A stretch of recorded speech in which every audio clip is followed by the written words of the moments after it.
If you ever had a parent or guardian that did not love themselves and did not love you, I want you to remember that it's not your fault, right? It's not your fault why, you know, they couldn't see you for who you are. They couldn't see the full version of you. They couldn't understand you in certain occasions, right? And I say this in reference to a situation I had that I want to share with you because it's pretty much been a long going situation that I finally, in my opinion, got my conclusion to when it comes to me and my mother. I touched on this a little bit, you know what I'm saying, the situation in one of my other videos when I was speaking about parents and things of that kind of nature. Let's just get into the meat. Get into the meat and potatoes, right?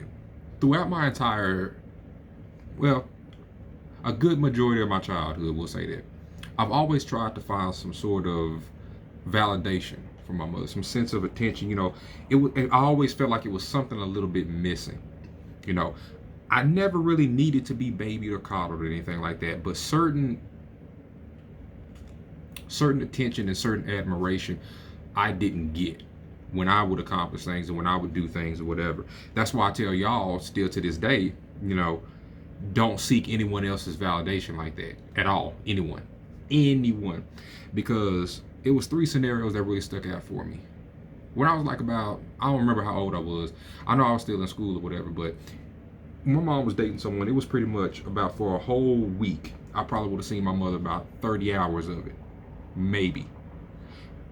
And, you know, being by yourself for so long can kind of mess with you for a little while. You know, when you just literally in a big house just by yourself. And I would sometimes wonder, you know, what was going on, you know, why wouldn't you want to be here? And when you left by yourself on holidays and things of that kind of nature too, so she can go hang out with her significant other, that also kind of throws me off. That kind of also too threw me off a little bit. I keep saying y'all, but I'm speaking me. And I was just sitting there sometimes, it's like, excuse me, not for the cry, nothing like that. I'm just playing. But I would sit there sometimes thinking like, you know, what is it that I personally wasn't doing right? You know, I would try to show you things and produce things and stuff of that kind of nature. Right? Do the best I could with what I knew. But if for some reason I just never could get that particular attention that her guy friends did.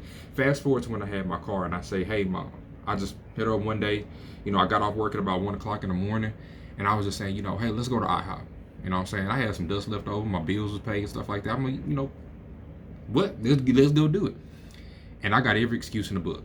Oh, it was too late to be going out that late, even though you was up chilling just like I would be up because we night owls anyway. And oh, I ain't got no money or whatever. Like, I invited you out, so I'm paying for you, and all this other extra nonsense. And then she says, oh, I can't go to IHOP, but you can take me to the store though. So I'm like, damn, that's all them good folks ride to the store, bro. Like, that's what we doing. You know what I'm saying? And this ain't no way trying to bash nobody. You'll see what I'm talking about. But I would think about stuff like that because also too on the way to the store, I was thinking, you know, I went ahead and took her to the store, like thinking to myself, maybe if I just sit her, maybe if I can kind of convince her, you know what I'm saying? Maybe I can convince her to kind of, you know, let's hang out, let's just chill. That's all I was really trying to do. That's it. But one thing I will highlight in that particular point is that go where you were wanted, go where you're celebrated, go where you're motivated, not where you're tolerated. If anybody don't want to deal with you, don't ever ask twice. Just, okay, cool. But going from that or whatever to now the current guy friend, and this is why I say like I pretty much got my closure with it.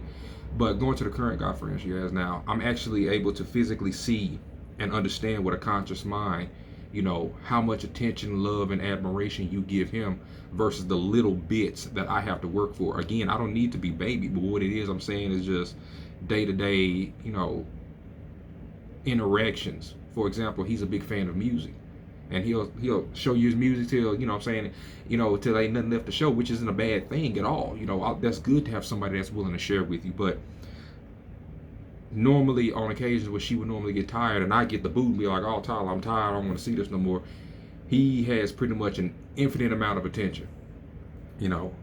And again, this is just something I realized being able to consciously understand and not just see it, but to understand within my heart and mind. And I had to come to the conclusion, you know, you're only doing this because your mother didn't give you the love and admiration and attention that you needed as a daughter. You know, she didn't give that to you. And now you're passing it on, in a sense, to me personally. And then I'm just like, damn.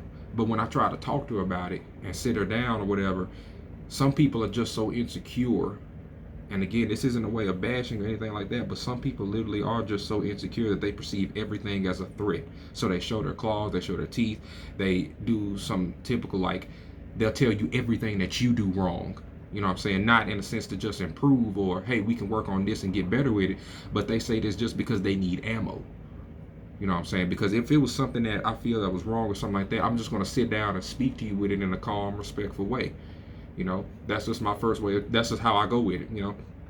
But some people, when they don't know how to express themselves also, they'll just go straight to accusing, saying you did this kind of stuff or whatever. So I'm just sitting here trying to explain to her what it was I was really trying to convey. You know, I was just trying to explain my feelings, because that really got to the point to where it hurt me, to where I was sad and I was crying about it for a little while, because my mom has pretty much been one of my best friends, you know, throughout my childhood. And there's a lot of great qualities from her that I would definitely take and continue to take to the future and just into life. And then if I do end up having kids, I would definitely pass those on to them. But it's a lot of qualities too that she lacked that, you know, could be improved upon. But again, some people just don't want to do that as well. They're comfortable where they are. Because some parents and some people in general, they look for other people to fill that void of love within themselves. That void of love has to be built. There is no shortcut with it. You know, there is none. And for a while, I used to have great hatred towards my mom. As I learned and began to understand more, I understood it within myself that it was longing. I long for your attention. I long for you to just see me, really see me.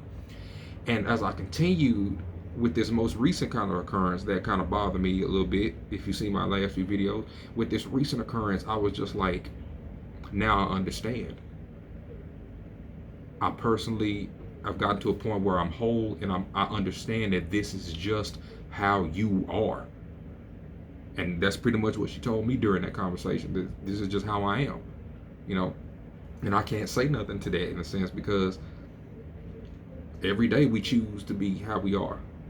Life gives us that choice. And if this is what you want to be, then I say, hey, go for it.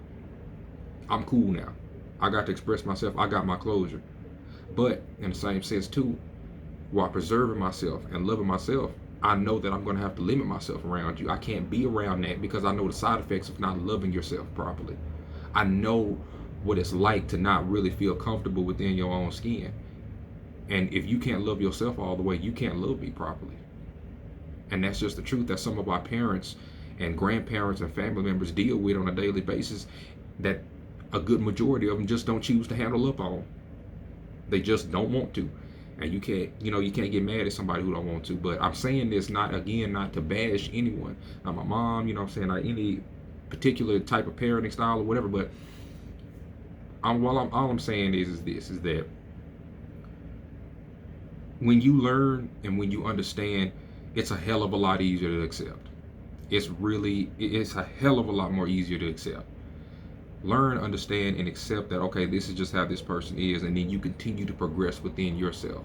Because this path that I'm going on, trying to building this future that I'm building for myself, this platform, this entertainment platform, this motivational platform, you know what I'm saying, and just being the best me for the whole wide world to see, you know what I'm saying, I won't have room for those lingering emotions, those lingering questions of, okay, mom, why you treat everybody, why you treat the dudes better than you treat me? Again, it wasn't no abusive thing, whatever, but you can tell the difference with somebody just not all the way in it. And I just wondered that for a while, but now that I got that understanding and I got that closure, it's just progressing me further to that life. You know what I'm saying? And I'm going to continue to keep striving for it. I love myself, and this is a damn good day. And I'm telling you, oops, scare me. Put that in the bloopers. I'm just playing, but I don't edit these videos. I just speak. But one thing, I'm just like, anybody who may be dealing with something similar, who still may be looking for a little love or a little admiration from their parents and they're not getting it, keep being you. Learn how they are. If you really have a great curiosity for it, learn and understand how they are. And then you'll move to accept it. And that's just one more thing you can get out of your way when it comes to life. Keep being you. Keep being the best you can be. Because if you trying to do anything major, you trying to get outside the box. You trying to say, hey, I'm not going to carry these generational curses to my kids. I'm trying to build something for myself. I'm going to do this and that and so on and so forth. And you actually making plans and dreams and pursuing them and putting forth that action towards it. I'm letting you know right now that I'm proud of you. Because I know for a fact that's difficult. That's difficult, breaking 25, 30, 40 years, 15, 16 years worth of generational curses and programming. I know that for a fact. So keep being you. Take it easy, stay smooth like butter, slick like hair grease, and fine like cream gravy. This Professor Goodfeels reminding you that greatness is within you. But it's your responsibility to put it out. Stay smooth, y'all. Peace.